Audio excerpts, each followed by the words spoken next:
ఈరోజు అప్పుల ఊబిలో తెలంగాణ రాష్ట్రం కూరుకుపోయింది.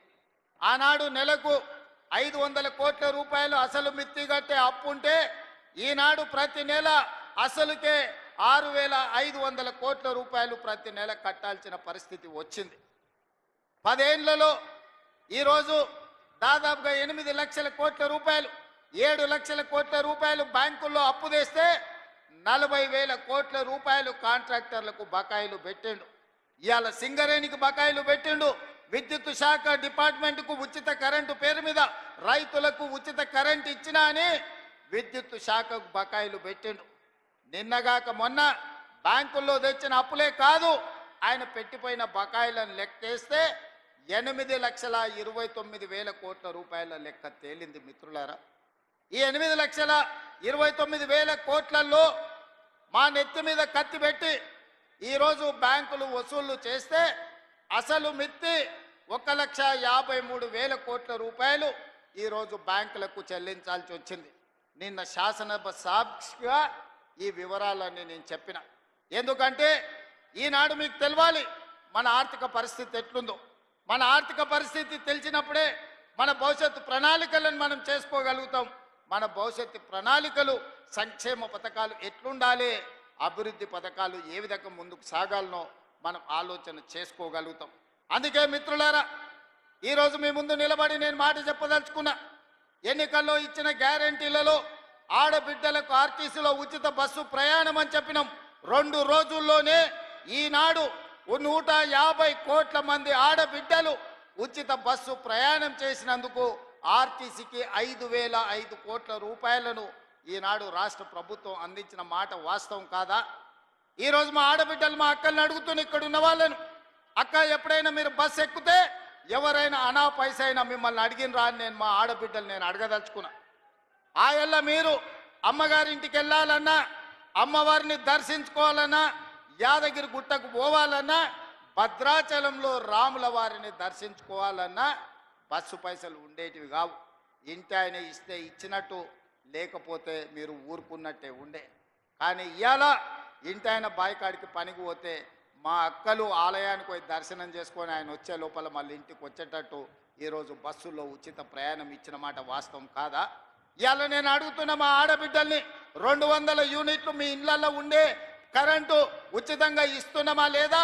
ఇవాళ తెలంగాణ రాష్ట్ర ప్రజలకు నేను చెప్పదలుచుకున్నా, 200 యూనిట్లు ఉచిత కరెంటు పేదవాళ్లకు, 50 లక్షల కుటుంబాలకు ఈనాడు తెలంగాణ రాష్ట్ర ప్రభుత్వం పేదవాళ్లకు అందుబాటులోకి తీసుకొచ్చిన మాట వాస్తవం కాదా? ఇవాళ అప్పుల పాలైన తెలంగాణలో 24 గంటలు ఉచిత విద్యుత్తు రైతాంగానికి అందిస్తున్న మాట వాస్తవం కాదా? అదేవిధంగా ఆడబిడ్డలకు 500 రూపాయలకే సిలిండర్ ఇస్తున్న మాట వాస్తవం కాదా? ఇవాళ నేను చెప్పదలుచుకున్న తెలంగాణ రైతాంగానికి వేదిక మీద నుంచి 25,35,000 మంది రైతులకు 20,617 కోట్ల రూపాయలు, 2 లక్షల రూపాయల వరకు రైతు రుణమాఫీ చేసి మీ రుణం తీర్చుకుంటామని చెప్పినాం.